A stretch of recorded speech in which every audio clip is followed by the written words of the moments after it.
October রোজ শনিবার বিকেলে বন্দর ইস্পাহানি বাজার প্রাঙ্গণে ধামগড় ইউনিয়ন বিএনপি এবং অঙ্গ সংগঠনের উদ্যোগে বিএনপির ভারপ্রাপ্ত চেয়ারম্যান তারেক রহমান ঘোষিত রাষ্ট্র কাঠামো মেরামতের ৩১ দফা বাস্তবায়নের লক্ষ্যে লিফলেট বিতরণ করা হয়েছে। এ সময় মানুষের মাঝে রাষ্ট্র কাঠামো মেরামতের ৩১ দফা বাস্তবায়নের লক্ষ্যে লিফলেট তুলে দেন নারায়ণগঞ্জ মহানগর বিএনপির যুগ্ম আহ্বায়ক আলহাজ আবুল কাউসার আশা।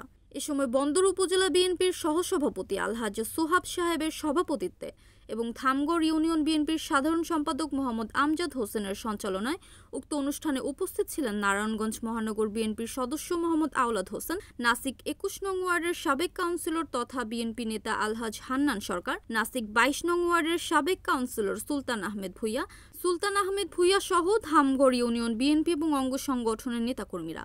আল্লাহর অশেষ মেহেরবানিতে জালাল সাহেব হাজী সাহেব মরহুম জালাল হাজী সাহেবের সাথে থেকে অনেকেই যারা ছিলেন, কালাম সাহেবের সাথে যারা কাঁধে কাঁধ মিলিয়ে রাজনীতি করেছেন এবং সে সাথে আমার যারা সহযোদ্ধা সহকর্মী সকলে একত্রিত হয়ে আমরা একসাথে একটা স্থানে অবস্থান করতে পেরেছি, এর জন্য আল্লাহ দরবারে কৃতজ্ঞতা এবং শুকরিয়া জ্ঞাপন করছি।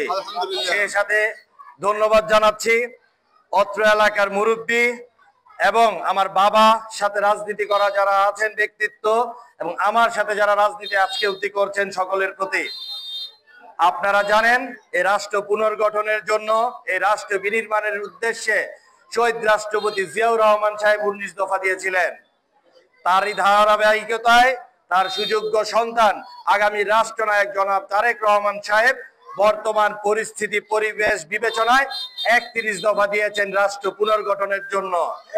আমরা জাতীয়তাবাদী দলের যারা আদর্শিক কর্মী, আমাদের প্রথম দায়িত্ব হচ্ছে ৩১ দফা বাস্তবায়নে উদ্দেশ্যে আগে ৩১ দফা সম্পর্কে নিজেদের সচেতন হওয়া এবং সে সাথে আমাদের এলাকা, আমাদের পার্শ্ববর্তী যারা আছে সবাইকে ৩১ দফা সম্পর্কে জানানো। আমি গতকালকে সোশ্যাল মিডিয়া এবং ইলেকট্রনিক মিডিয়াতে কিছু প্রশ্নের সম্মুখীন হয়েছি। সেটা হচ্ছে কি যে আমাদের পরিবারের কিছু লোক অন্য কোনো প্রার্থীর সাথে গেছে, এরকম সবাই দেখেছেন।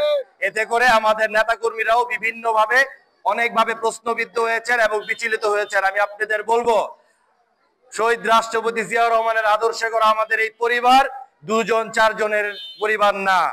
আমাদের সাথে বিগত ফ্যাসিস্ট আমলে থেকে শুরু করে যারা কাঁধে কাঁধ মিলিয়ে ফ্যাসিস্টদের রক্তচক্ষু উপেক্ষা করে সমস্ত প্রকার অর্থনৈতিক এবং পদ প্রতিপত্তির লোভ লালসাকে ত্যাগ করে যারা আমার সাথে রাজপথে আন্দোলন করেছেন, আমি সব সময় বলি আপনারা আমার ভাই, আপনারাই আমার পরিবার। আমার এই পরিবার আমি চ্যালেঞ্জ করে বলতে পারি, যদি কারো সামর্থ্য থাকে যত টাকা নিয়ে নামেন না কেন, আমার এই পরিবার থেকে একটা সদস্য ইনশাআল্লাহ সুযোগও নাই। আর যাদের উদ্দেশ্যে আপনারা বলেন অর্থ লোভে বা ক্ষমতার মোহে একজন যদি পথভ্রষ্ট হয়, এটা যার যার ব্যক্তিগত ব্যাপার, এটার জবাব দিতে তারাই করতে পারবে। এই ব্যাপারে আমার কোনো কিছু বলার নেই। আমি আবারও বলবো, আমাদের যে পরিবার, এই পরিবারের মূল ভিত্তি হচ্ছে শহীদ রাষ্ট্রপতি জিয়াউর রহমানের আদর্শ। এই পরিবারের মূল শক্তি হচ্ছে পারস্পরিক শ্রদ্ধা, পারস্পরিক ভালোবাসা, স্নেহ এবং বিশ্বাসের দ্বারা এই পরিবারের সম্পর্ক দিন দিন মজবুত হয়েছে, অটুট হয়েছে, রাজপথে ঝরে যাওয়া আমাদের প্রতিটা ঘামের বিন্দু এবং রক্ত বিন্দু দ্বারা। সুতরাং আমাদের পরিবার আগের মতোই আছে, আমাদের পরিবার আগের মতোই শক্তিশালী আছে। আপনারা কেউ বিচলিত হবেন না। মনোনয়ন নিয়ে এত বেশি উদাসীনতার কোনো দরকার নাই। দিন শেষে আপনারা তো আমাদের নেত্রী বেগম খালেদা জিয়ার প্রতি আস্থাশীল নাকি?